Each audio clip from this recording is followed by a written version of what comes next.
ಕನ್ನಡದ ನಂಬರ್ 1 ದಿನಪತ್ರಿಕೆ ವಿಜಯವಾಣಿಯಲ್ಲಿ ಪ್ರಕಟವಾಗಿರುವ ಈ ದಿನದ ಮಹತ್ವದ ಸುದ್ದಿಗಳನ್ನೊಮ್ಮೆ ನೋಡಿ ಬರೋಣ. ರಾಜ್ಯದಲ್ಲಿ ಹೆಚ್ಚುತ್ತಾ ಇರುವ ಉಗ್ರಗಾಮಿ ಚಟುವಟಿಕೆಗಳ ನಿಯಂತ್ರಣಕ್ಕಾಗಿ ರಾಜ್ಯಕ್ಕೆ ಪ್ರತ್ಯೇಕ ಭಯೋತ್ಪಾದಕ ನಿಗ್ರಹ ಪಡೆ ATS ರಚನೆಗೆ ಗೃಹ ಇಲಾಖೆ ನಿರ್ಧರಿಸಿದ್ದು, ಸುಸಜ್ಜಿತ ಹಾಗೂ ಸದೃಢ ಉಗ್ರ ನಿಗ್ರಹ ಪಡೆಯನ್ನು ರಚಿಸುವ ಜವಾಬ್ದಾರಿಯನ್ನ ರಾಜ್ಯ ಪೊಲೀಸ್ ಮಹಾನಿರ್ದೇಶಕರಿಗೆ ವಹಿಸಿದೆ. ATS ಸ್ಥಾಪನೆಯಾದರೆ ಉಗ್ರರ ವಿರುದ್ಧದ ಪೊಲೀಸ್ ಹೋರಾಟಕ್ಕೆ ಇನ್ನಷ್ಟು ಬಲ ಬರಲಿದೆ. ಈ ಬಗ್ಗೆ ಜನವರಿ 18ರಂದು ಬೆಂಗಳೂರಿನ ಪೊಲೀಸ್ ಪ್ರಧಾನ ಕಚೇರಿಯಲ್ಲಿ ನಡೆದ ಹಿರಿಯ ಪೊಲೀಸ್ ಅಧಿಕಾರಿಗಳ ವಾರ್ಷಿಕ ಸಮ್ಮೇಳನದಲ್ಲಿ ಗಂಭೀರ ಚರ್ಚೆಯಾಗಿತ್ತು. ಏನಿದು ಪಡೆ, ಏಕೆ ಅಗತ್ಯ ಮತ್ತಿತರ ಮಾಹಿತಿಗೆ ಇಂದಿನ ಸಂಚಿಕೆ ಓದಿ.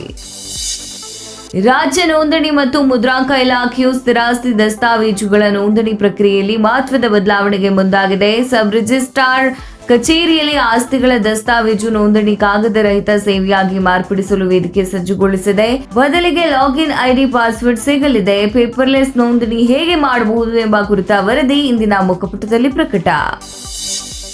ಈ ವರ್ಷ ವಿದ್ಯುತ್ ಬೆಲೆ ಏರಿಕೆ ಮಾಡುವ ಪ್ರಸ್ತಾಪ ಕರ್ನಾಟಕ ವಿದ್ಯುತ್ ಶಕ್ತಿ ನಿಯಂತ್ರಣ ಆಯೋಗದ ಮುಂದೆ ಇಲ್ಲ. ಹಾಗಾಗಿ ಸಾರ್ವಜನಿಕ ಅದಾಲತ್ ಕ್ರಮವನ್ನ ಕೈಬಿಡಲು KERC ಗಂಭೀರವಾಗಿ ಚಿಂತನೆಯನ್ನು ನಡೆಸಿದೆ. ಕಳೆದ ವರ್ಷ ವಿದ್ಯುತ್ ಏರಿಕೆ ಸಂದರ್ಭದಲ್ಲಿ 3 ವರ್ಷದ ಪ್ಯಾಕೇಜ್ನಲ್ಲಿ ವಿದ್ಯುತ್ ಬೆಲೆ ಏರಿಕೆ ಮಾಡಿರುವ ಹಿನ್ನೆಲೆಯಲ್ಲಿ ಈ ವರ್ಷ ಮತ್ತೆ ಏರಿಕೆ ಅಗತ್ಯ ಇಲ್ಲ ಎನ್ನುವುದು ಕರ್ನಾಟಕ ವಿದ್ಯುತ್ ಶಕ್ತಿ ನಿಯಂತ್ರಣ ಆಯೋಗದ ಅಭಿಮತ ಆಗಿದೆ. ಪೂರ್ಣ ವರದಿ ಇಂದಿನ ಮುಖಪುಟದಲ್ಲಿ ಪ್ರಕಟ. ವಿಧಾನಮಂಡಲ ಜಂಟಿ ಅಧಿವೇಶನದಲ್ಲಿ ರಾಜ್ಯಪಾಲರ ಭಾಷಣಕ್ಕೆ ಮೊದಲು ಮತ್ತು ನಂತರ ನಡೆದ ಘಟನೆಗಳು ಹಾಗೂ ಬೆಳವಣಿಗೆಗಳ ಕುರಿತು ರಾಷ್ಟ್ರಪತಿಗೆ ಲೋಕಭವನ ವರದಿ ಸಲ್ಲಿಸಿದೆ. ಜಂಟಿ ಅಧಿವೇಶನದ ಭಾಷಣದ ಕರಡು ಪ್ರತಿಯಲ್ಲಿ ಕೇಂದ್ರ ಸರ್ಕಾರ ತಂದಿರುವ ವಿಕಸಿತ ಭಾರತ ಉದ್ಯೋಗ ಮತ್ತು ಜೀವನೋಪಾಯ ಭರವಸೆ ಮಿಷನ್ ಕಾಯ್ದೆ 2025 ಕುರಿತು ಟೀಕೆ ಮಾಡಲಾಗಿತ್ತು ಮತ್ತು ವಾಪಸ್ ಪಡೆಯುವಂತೆ ಒತ್ತಾಯಿಸಲಾಗಿತ್ತು. ಈ ಅಂಶಗಳ ಇದ್ದ ಭಾಷಣದ ಪ್ಯಾರಾ 2ರಿಂದ 11ರವರೆಗೆ ತೆಗೆದು ಹಾಕುವಂತೆ ರಾಜ್ಯ ಸರ್ಕಾರಕ್ಕೆ ಸಲಹೆಯನ್ನು ನೀಡಲಾಗಿತ್ತು. ರಾಜ್ಯಪಾಲರು ನೀಡಿರುವ ವರದಿಯ ವಿವರ ಮುಖಪುಟದಲ್ಲಿ ಪ್ರಕಟ.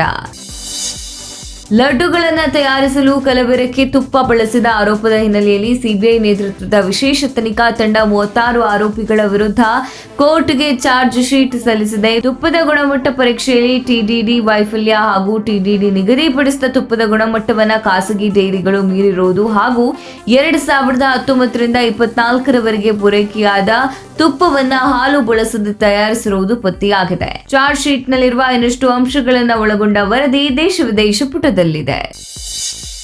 ನಾನಾ ಅಪರಾಧ ಪ್ರಕರಣಗಳಲ್ಲಿ ಭಾರತಕ್ಕೆ ಬೇಕಾಗಿರುವ 70ಕ್ಕೂ ಅಧಿಕ ಆರೋಪಿಗಳು 2024-25ರಲ್ಲಿ ವಿದೇಶಗಳಿಗೆ ಪಲಾಯನಗೈದು ತಲೆಮರೆಸಿಕೊಂಡಿದ್ದಾರೆ.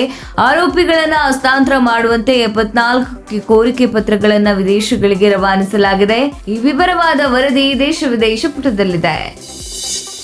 ಭದ್ರತಾ ಭೀತಿ ನೆಪವೊಡ್ಡಿ ICC T20 ವಿಶ್ವಕಪ್ ಟೂರ್ನಿಯ ಪಂದ್ಯಗಳನ್ನು ಭಾರತದಲ್ಲಿ ಆಡಲು ನಿರಾಕರಿಸಿದ ಬಾಂಗ್ಲಾದೇಶ ತಂಡವನ್ನ ಅಂತಾರಾಷ್ಟ್ರೀಯ ಕ್ರಿಕೆಟ್ ಕೌನ್ಸಿಲ್ ಟೂರ್ನಿಯಿಂದಲೇ ಹೊರಗಿಟ್ಟಿದೆ. ಈ ಬೆನ್ನಲ್ಲೇ ಪಾಕಿಸ್ತಾನ ಕ್ರಿಕೆಟ್ ಮಂಡಳಿಯ ಅಧ್ಯಕ್ಷ ಮೊಯ್ಸಿನ್ ನಖ್ವಿ ಹೊಸ ತಗಾದೆಯನ್ನು ತೆಗೆದಿದ್ದಾರೆ. ಹಾಗಾದ್ರೆ ಪಾಕ್ ತಗಾದೆ ಏನು? ವಿಶ್ವಕಪ್ನಿಂದ ಪಾಕ್ ಹೊರ ಹೋಗುತ್ತಾ? ಈ ವರದಿಗೆ ಕ್ರೀಡಾಪುಟ ನೋಡಿ.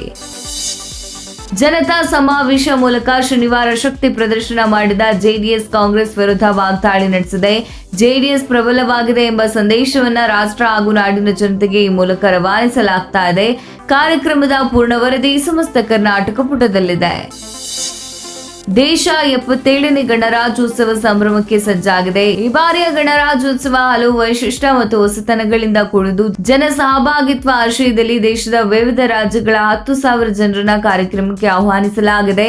ಯುರೋಪಿಯನ್ ಒಕ್ಕೂಟದ ನಾಯಕರು ಮುಖ್ಯ ಅತಿಥಿಗಳಾಗಿ ಆಗಮಿಸಲಿದ್ದು ಪರೇಡ್ನಲ್ಲಿ ನಾರಿ ಶಕ್ತಿ ವಿಜೃಂಭಿಸಲಿದೆ. ಈ ಕುರಿತು ವಿಸ್ತೃತವಾದ ವರದಿ ಚಿಂತನಾ ಪುಟದಲ್ಲಿದೆ. ಇನ್ನು 3-4 ತಿಂಗಳುಗಳಲ್ಲಿ ನಡೆಯಲಿರುವ ಗ್ರೇಟರ್ ಬೆಂಗಳೂರು ಪ್ರಾಧಿಕಾರದ ಚುನಾವಣೆಯಲ್ಲಿ ಮತಪತ್ರಗಳನ್ನು ಬಳಸಲು ರಾಜ್ಯ ಚುನಾವಣಾ ಆಯೋಗ ಇತ್ತೀಚೆಗೆ ನಿರ್ಧಾರವನ್ನು ಕೈಗೊಂಡಿದೆ. ಇದರಿಂದಾಗಿ ಮತದಾನಕ್ಕೆ EVM ಸೂಕ್ತವು, ಮತಪತ್ರ ವ್ಯವಸ್ಥೆ ಒಳ್ಳೆಯದು ಎಂಬ ಬಗ್ಗೆ ನಡೀತಾ ಇದ್ದ ಚರ್ಚೆ ಮತ್ತೆ ಮುನ್ನೆಲೆಗೆ ಬಂದಿದೆ. ಈ ಹಿನ್ನೆಲೆಯಲ್ಲಿ 2 ವಿಧಾನಗಳ ಸಾಧಕ ಬಾಧಕ ಕುರಿತ ಮಾಹಿತಿ ಚಿಂತನಾ ಪುಟದಲ್ಲಿದೆ. ಇವಿಷ್ಟೇ ಅಲ್ಲ, ಮುಂಜಾನೆ ಮಾತು, ಅಂತರಂಗ, ಭವಿಷ್ಯ, ಮನೋವಿಕಾಸ ಕಾಲಂಗಳು, ಕ್ರೀಡೆ, ಸಿನಿಮಾ, ದೇಶ ವಿದೇಶಗಳ ಭರಪೂರ ಸುದ್ದಿ ವಿಶೇಷಗಳಿಗಾಗಿ ವಿಜಯವಾಣಿ ಓದಿ. ನೋ ಉತ್ಪ್ರೇಕ್ಷೆ, ನೋ ಊಹಾಪೋಹ. ತಾಜಾ ಸುದ್ದಿ, ನಿಖರ ಮಾಹಿತಿಗೆ ಬ್ರೌಸ್ ಮಾಡಿ ವಿಜಯವಾಣಿ.net. QR ಕೋಡ್ ಸ್ಕ್ಯಾನ್ ಮಾಡಿ ಆಪ್ ಡೌನ್ಲೋಡ್ ಮಾಡಿಕೊಳ್ಳಿ.